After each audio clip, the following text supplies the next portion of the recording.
Travail. Oui, je suis le directeur du programme de santé au travail à l'intérieur de la faculté de médecine de l'Université de McGill. C'est ça. Je donne des cours là-dessus. Et l'étude de Paul, qui est historique, a été republiée en 2012 comme un chapitre du deuxième rapport Bioinitiative, qui est la plus grande synthèse de toutes les études sur les champs électromagnétiques des 20 dernières années, peut-être. Moi, je suis un expert du mécanisme. Comment expliquer? L'industrie électrique, finalement, ce qu'elle a fait, c'est qu'elle a dit quelle est la variable scientifique qui peut nous permettre d'avoir des limites extrêmement élevées vis-à-vis des champs électromagnétiques pour qu'on ait les coups des franges vis-à-vis de tout ce qu'on peut vendre, finalement. Ça fait qu'ils ont décidé, on va dire que l'effet des champs électromagnétiques, qui est un effet évident, c'est l'effet de la chaleur, comme d'un feu au micro-ondes. Et ils ont agi pour, pousser sur le tapis toutes les études qui, en fait, démontraient des effets à des valeurs très inférieures. Non thermique. Les effets non thermiques. Non, c'est la grosse controverse des effets thermiques contre les effets non thermiques.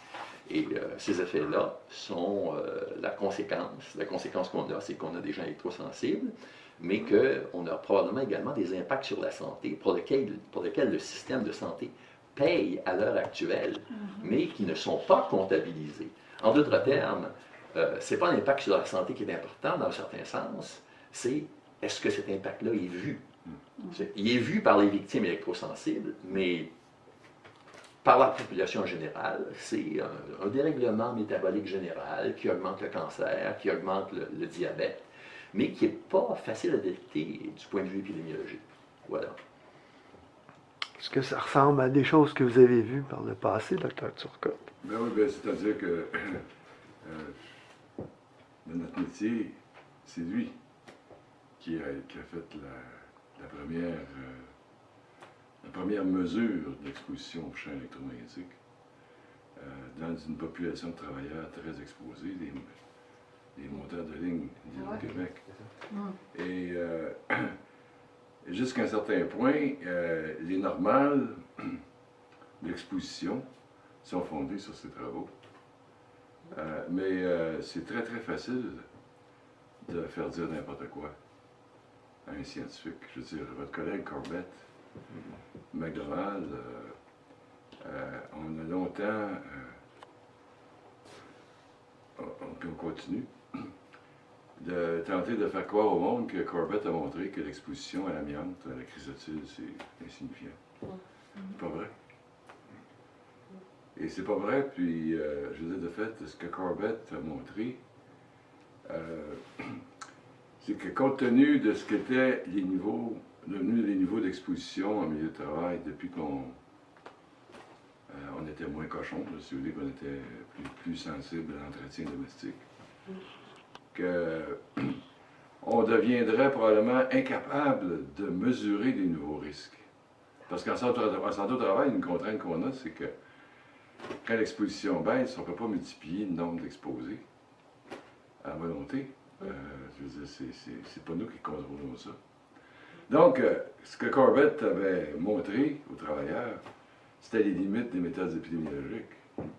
On a viré ça à l'envers, puis on a fait, si vous voulez, une démonstration qui ne correspond pas du tout à ce que Corbett McDonald a fait.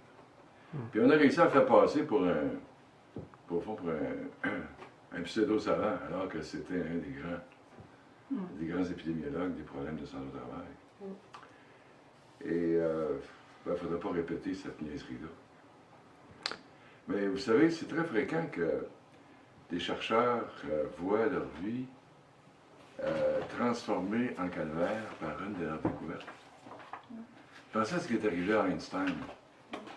OK? Du temps qu'il était physicien chez MIT, puis il a réussi à résoudre, comprenez-vous, en tout cas proposer une solution à un vieux problème de physique théorique, puis 6 mois après, on avait fait la bombe atomique. Elle a passé sa vie à se sentir responsable de ça. Pensez à un autre, Theodore April, qui était un biochimiste du Nevada, qui est le gars qui a inventé, c'est-à-dire inventé, a identifié l'anticorps, en fait, ce qu'on appelle l'antigène spécifique de la prostate, le PSA.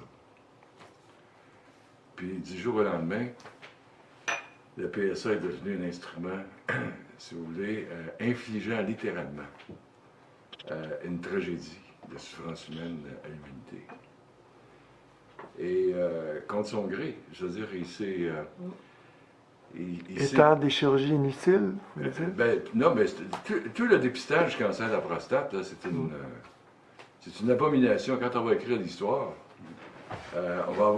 nos descendants vont réagir exactement comme nous autres quand on regarde ce que nos ancêtres infligeaient pour traiter la syphilis. Comme la syphilis ne tue pas, mais le traitement tue à lui. Ah ouais. C'est comme le cancer en clé aussi. Ben, il y a ça. Ouais. Et aujourd'hui, puis on se dit que quand même, nos ancêtres n'étaient pas si bêtes que. Comment ça se fait qu'ils se sont laissés passer ça?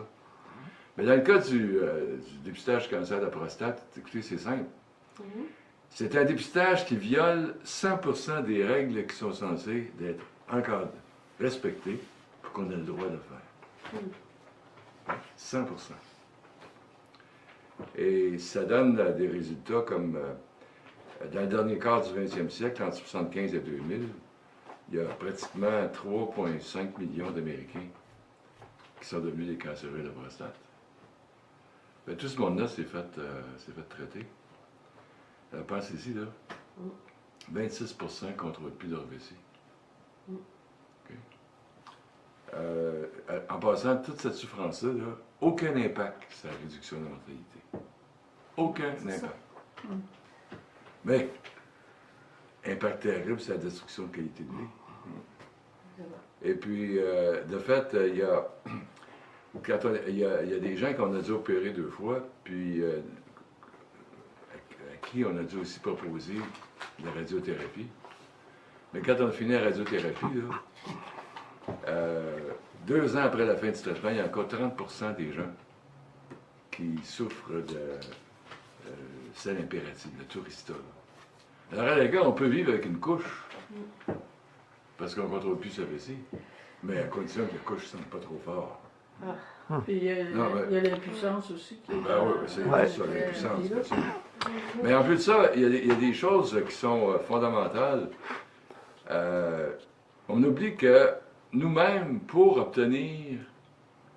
apprendre à contrôler notre vessie, ça nous a pris plusieurs années. Puis on travaillait avec une vessie neuve. Puis il n'y avait personne qui avait été joué avec un bistouri dans le coin là, pour la dénerver. Là. Okay. Et comprenez-vous, on lance et on inflige aux gens un traitement qui est inefficace, puis qui est terrible pour la qualité de vie. Et finalement, on se demande comment ça se fait qu'on est devenu si résistant aux avis scientifiques. Hein, il y a un groupe américain qui s'appelle le US Task Force on Preventive Services qui, à répétition depuis 15 ans, recommande d'arrêter ça. Mais on fait le parallèle entre ça puis la mammographie. Okay? Puis là, on décrit les opposants au dépistage comme c'est ça, comme des machistes. Okay? Comme on a fait avec les gens qui s'opposaient à la mise en commerce du Viagra féminin, qui vient de passer. Là. Mais vous savez pourquoi ça a passé, hein? Les 750 scientifiques qui, à chaque fois que c'était présenté à la FDA, envoyaient une lettre pour dire hey, non, faites pas ça, pour tel motif, étaient tous coordonnés par une pharmacologue de Washington, Adrienne Feuberman, à qui il faudra un jour bâtir une statue. Parce qu'elle a rendu les services à la protection de la santé des femmes. Pour revenir au dossier des champs magnétiques, vous avez assisté à une conférence du docteur Bellepomme à Montréal. Oui. Vous n'êtes pas expert du domaine, mais vous commencez à être sensibilisé à la chose. Quelle est votre opinion sur ce dossier-là de l'électrosensibilité? Ben moi, de fait, j'ai été surpris par certaines des observations du docteur Bellepomme. J'ai été surpris, pas parce que j'étais en désaccord, mais je ne savais pas qu'il y avait... Ça faisait longtemps que j'en entendais parler, mais je ne connaissais pas vraiment son travail. Là, je me suis aperçu qu'il y a il a eu l'habilité d'aller chercher des soutiens dans d'autres disciplines, puis qui ont suggéré de faire des affaires. Et puis finalement, la base physiopathologique qui permet de comprendre la relation qu'il y a entre l'exposition, puis la dévastation de la santé que ça crée est réelle, elle est robuste. Et puis, alors, en ce sens-là, j'ai l'impression qu'on a progressé sur ce dossier-là. Mais on ne progresse pas assez vite parce que finalement, la souffrance qu'on inflige aux victimes est terrible. Puis, je veux dire, ça commande ce qu'on s'y attaque en toute priorité. Et moi, je l'ai fait, la personne qui m'a réveillé à ça, c'est Mme Fortier. Lucie. C'est ça. Et Mme Fortier me racontait un peu, elle, son expérience personnelle là-dessus, puis je me disais, Caroline,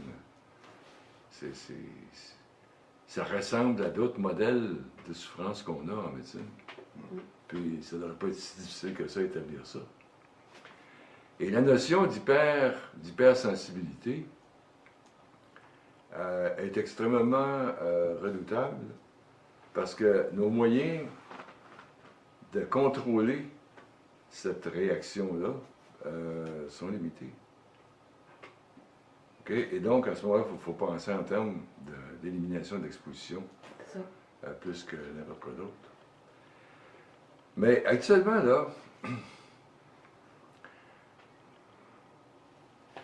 je m'appuie sur un ouvrage publié par un des fondateurs de la collaboration Cochrane, dont le titre est « Remèdes mortels et crimes organisés ». Ah oui, Quoi le titre? vous l'avez traduit, celui-là. Oui, « Remèdes mortels et crimes organisés ». Remèdes mortels et crimes organisés. Et l'auteur, c'est Peter C. Goetsch. Enfin, c'est un haut avec une barre oblique dedans. Ouais, il y a eu une conférence à Montréal il y a une couple d'années. Oui, oui. Il a fait un tour ici. Et là, il vient de publier un dernier ouvrage qui s'appelle, dont le titre est Psychiatrie mortelle et déni organisé. Oui. Et donc, il est resté collé sur son premier. Et puis, la version française est sortie en janvier.